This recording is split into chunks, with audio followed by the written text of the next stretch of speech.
అయితే మెట్రో రెండో దశ పనులకు ఎందుకు గ్రీన్ సిగ్నల్ ఇవ్వడం లేదు? ఇక్కడ తెలంగాణ సీఎం రేవంత్ రెడ్డి కూడా అనేక సందర్భాల్లో చెప్పారు, కొట్లాట వస్తే కొట్లాడతాం, కానీ రాష్ట్రానికి రావాల్సిన నిధులు కావచ్చు, ఈ ప్రాజెక్టులకు సంబంధించిన నిధులు కావచ్చు తీసుకురావడంలో మాత్రం మేము స్నేహపూర్వకంగానే ఉంటామన్నారు. ఇక్కడ మళ్ళీ వైరం అయితే స్టార్ట్ అయింది తెలంగాణ ఉన్నటువంటి కాంగ్రెస్ కి, బీజేపీ ఎంపీలకి, కేంద్రానికి మధ్య. అసలు ఏం జరిగింది, ఏంటి వర్షన్ అనేది డిబేట్ సంబంధించిన వివరాలు మా ఇన్పుట్ ఎడిటర్ శ్రీకాంత్ అందిస్తారు. Srikanth, over to you. Asha, good afternoon. So Hyderabad metro రెండో దశకు సంబంధించి రాష్ట్ర ప్రభుత్వం కేంద్రానికి నివేదిక పంపించడం జరిగింది. సో డిపిఆర్ కూడా పంపించడం జరిగింది. ఇక నిన్న జరిగినటువంటి కేంద్ర కేబినెట్ సమావేశంలో మెట్రోకి సంబంధించినటువంటి ఇక పూర్తి గ్రీన్ సిగ్నల్ వస్తుందని నిజానికి అందరూ భావించారు. కానీ రెండో దశ మెట్రో ప్రాజెక్టు సంబంధించినటువంటి విస్తరణ మాత్రం కేంద్ర మంత్రివర్గంలో అసలు కనీసం చర్చకు కూడా రాలేదు. తెలంగాణ విషయంలో ఎక్కడా కూడా కేంద్రం సంబంధించి చర్చలు రావట్లేదు అన్నది ప్రధానంగా ఇప్పుడు వినిపిస్తున్నటువంటి అంశం. మోరోవర్ పోయిన సంవత్సరం నవంబర్లోనే దీనికి సంబంధించి నివేదికలు మొత్తం కూడా రాష్ట్ర ప్రభుత్వం కేంద్రానికి పంపించేసింది.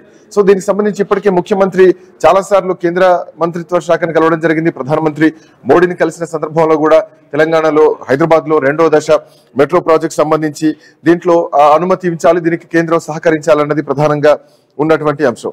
అయితే దీంట్లో కేంద్ర ప్రభుత్వం వాటా మాత్రమే ఇవ్వాలి, రాష్ట్ర ప్రభుత్వం కూడా కొంత వాటా కేటాయిస్తే కేంద్ర ప్రభుత్వం వాటా ఇవ్వాల్సినటువంటి అవసరం ఉంది. దానికి కేంద్ర సహకారంతో రాష్ట్ర ప్రభుత్వం సంయుక్తంగా హైదరాబాద్ రెండో దశ మెట్రో ప్రాజెక్టు పనుల్ని మొదలు పెట్టాల్సినటువంటి అవసరం ఉంది. అయితే ఇప్పటికే దీనికి సంబంధించి ఒక్కసారి మనం మెట్రోకి సంబంధించినటువంటి పూర్తి అంశాలు చూస్తే గనక మొదటి దశలో చాలా అంటే ఆల్మోస్ట్ 2017లో మొదటి దశ మెట్రో పనులు 2017లో స్టార్ట్ చేయడం జరిగింది. సో ఇప్పుడున్నటువంటి హైదరాబాద్ మెట్రో 69 కిలోమీటర్ల క్యారిడర్స్ లో ప్రస్తుతానికి ఉంది. దీంట్లో red and blue and green corridors తోటి హైదరాబాద్ లో మెట్రో నడుస్తోంది. సో ఓవరాల్ గా దీంట్లో 29 కిలోమీటర్లకు ఒక అంటే మియాపూర్ టు ఎల్బీ నగర్ ఉంది. 27 స్టేషన్స్ ఉన్నాయి. 2017లో ప్రారంభమైంది. ఆల్మోస్ట్ సో ఇప్పుడు 11 కిలోమీటర్లు మొదటి దశ, ఆ తర్వాత 16 కిలోమీటర్లు రెండో దశ ఆ ఫస్ట్ ఫేజ్ లో పూర్తి కావడం జరిగింది. సో ఇప్పుడు రెండో దశకు సంబంధించి ఈ ఫేజ్ 2లో ఇంకా ప్రణాళిక కూడా రావడం జరిగింది. ఇప్పటికే దీని డిపిఆర్ ఫేజ్ 2కు సంబంధించి సెంట్రల్ కూడా ఇవ్వడం జరిగింది. దాంట్లో 86 కిలోమీటర్ల విస్తరణ ఆల్మోస్ట్ 19,000 కోట్ల రూపాయల పెట్టుబడితోటి 3 కారిడార్స్ గా ఈ మెట్రో ప్రాజెక్ట్ ఉండబోతోంది. ఇప్పటికే 24 కోట్ల రూపాయలతోటి ఫేజ్ 2 ఆమోదించండి అంటూ కూడా కేంద్రాన్ని ముఖ్యమంత్రి రేవంత్ రెడ్డి కోరడం జరిగింది. అయితే కేంద్ర ప్రభుత్వం మాత్రం ఈ విషయంలో కనీసం నిన్న జరిగినటువంటి కేంద్ర కేబినెట్ సమావేశంలో ఎక్కడ కూడా దీన్ని చర్చకు తీసుకురాను, మహారాష్ట్రలో ఉన్నటువంటి పూణే మెట్రోకు మాత్రం కేంద్రం గ్రీన్ సిగ్నల్ ఇచ్చింది, బట్ తెలంగాణను మాత్రం మొండి చేయించింది. అయితే మహారాష్ట్రతో పోలిస్తే హైదరాబాద్ లో మాత్రం ప్రయాణికులు అంతకంటే 3 రెట్లు ఎక్కువ, ఒక సంవత్సరానికి 90,000 మంది అక్కడ ప్రయాణం చేస్తే దానికి మించి 4 రెట్లు ఎక్కువగా ఇక్కడ ప్రయాణం చేస్తూ ఉంటారు. సో ఇక్కడ చాలా లక్షలాది మంది ప్రయాణికులకు ప్రయాణం చేస్తూ ఉంటారు. సో దీంట్లో ఖచ్చితంగా ఒక రాజకీయ కోణం కనిపిస్తోంది. భారతీయ జనతా పార్టీ ఎక్కడైతే అధికారంలో ఉందో అక్కడ మాత్రమే మెట్రోకు సంబంధించి కానీ, అక్కడ మాత్రమే ప్రాజెక్టులు కానీ, అక్కడ మాత్రమే ఇంకేవైనా రిజర్వర్లు కానీ అనుమతిస్తున్నారు తప్ప ఏదైతే వేరే అధికార పార్టీ కాంగ్రెస్ పార్టీ అధికారంలో ఉన్నటువంటి రాష్ట్రాల్లో మాత్రం ఇట్లాంటి జరగడం లేదనేది ప్రధానంగా వినిపిస్తున్నటువంటి మాట. సో మొత్తానికి ప్రస్తుతానికి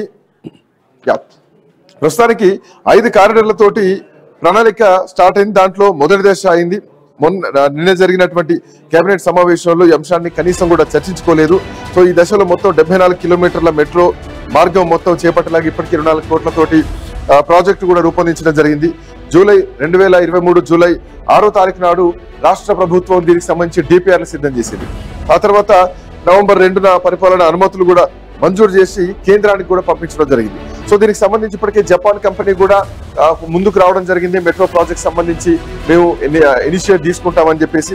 బట్ అయినా కానీ కేంద్రం పూణేలో ఉన్నటువంటి మెట్రో లైన్ కి ఓకే చేసి తెలంగాణలో హైదరాబాద్ లో ఉన్నటువంటి మెట్రోకి మాత్రం గ్రీన్ సిగ్నల్ ఇవ్వకపోవడం మాత్రం నిజానికి ఇప్పుడు తెలంగాణ రాష్ట్ర ప్రభుత్వం మొత్తాన్ని కూడా విస్మయపరిచిందని చెప్పాలి. కాంగ్రెస్ పార్టీ కానీ తెలంగాణలో ఉన్నటువంటి ప్రతిపక్షం కానీ దీనిపైన ఇప్పటికే రెస్పాండ్ అవుతున్నారు. ఈ ప్రాజెక్టు పూర్తయితే దరిదాపు రోజుకి 8 లక్షల మంది ప్రయాణం చేస్తూ ఉంటారు. హైదరాబాద్ లో ఇప్పటికే ట్రాఫిక్ పెరుగుతూ ఉంది. సో నలువైపులా ట్రాఫిక్ పెరుగుతున్న సిటీ కూడా ఎక్స్టెండ్ చేయాల్సినటువంటి పరిస్థితి ఉంది. సో ఇట్లా నేపథ్యంలో హైదరాబాద్ కు మెట్రో వస్తే గనక ఖచ్చితంగా ఇది లక్షలాది మంది ప్రయాణికులకు ఉపయోగపడుతుంది. ఒకవేళ ఈ మెట్రో కనుక పూర్తయితే 2027 నాటికి ఆల్మోస్ట్ 1,00,000 మంది వరకు ప్రయాణించేటువంటి అవకాశం ఉంటుందని ఒక అంచనా. బట్ హైదరాబాద్ మెట్రోను పక్కకు పెట్టి రోజుకు 8 లక్షల మంది, ఆల్మోస్ట్ రోజుకు 8 లక్షల మంది ప్రయాణికులు ట్రావెల్ చేసేటువంటి ఆ సామర్థ్యం ఉన్నటువంటి హైదరాబాద్ కాదని పూణేకు అవకాశం ఇవ్వడం, పూణే మెట్రోకి అనుమతులు మంజూరు చేయడం మాత్రం తెలంగాణను చిన్న చూపు చూస్తుంది కేంద్రం అంటూ కూడా ఇక్కడ ఒక రాజకీయ విమర్శలు వస్తున్నాయి. మహారాష్ట్రలో అధికారంలో ఉంది కాబట్టి, మహారాష్ట్రలో డబుల్ ఇంజన్ సర్కార్ ఉంది కాబట్టి ఆడవాళ్ళు అభివృద్ధికి గ్రీన్ సిగ్నల్ ఇస్తున్నారు. మరి తెలంగాణలో రాష్ట్రంలో కాంగ్రెస్ పార్టీ ఉన్నా కానీ ఇక్కడ కూడా భారతీయ జనతా పార్టీ కేంద్ర మంత్రులు, భారతీయ జనతా పార్టీకి ప్రజలు పట్టం కట్టారు. 4 స్థానాలు ఉన్నటువంటి అసెంబ్లీ నియోజకవర్గాలను 8కి ఇచ్చారు. 4 ఉన్నటువంటి స్థానాల్ని 8కి ఎంపీ లోక్సభ స్థానాలు కూడా ఇవ్వడం జరిగింది. బట్ అయినా కానీ కేంద్రం పోయినసారి బడ్జెట్ లో కూడా కనీసం తెలంగాణకు సంబంధించి బడ్జెట్ పేరు కూడా ప్రస్తావన తీసుకురాకపోవడం, ఇప్పుడు మెట్రో విషయంలో కూడా ఇక వస్తుంది 2వ దశ పనులు పూర్తవుతాయి, కేంద్రం సహకరిస్తుంది అనుకున్నటువంటి టైంలో ఇప్పుడు కేంద్ర ప్రభుత్వం తీసుకున్నటువంటి ఇట్లాంటి నిర్ణయానికి రాష్ట్ర ప్రభుత్వం నుంచి కానీ ప్రతిపక్షాల నుంచి కానీ ఇప్పటికే విమర్శలు ఎదురవుతున్నాయి.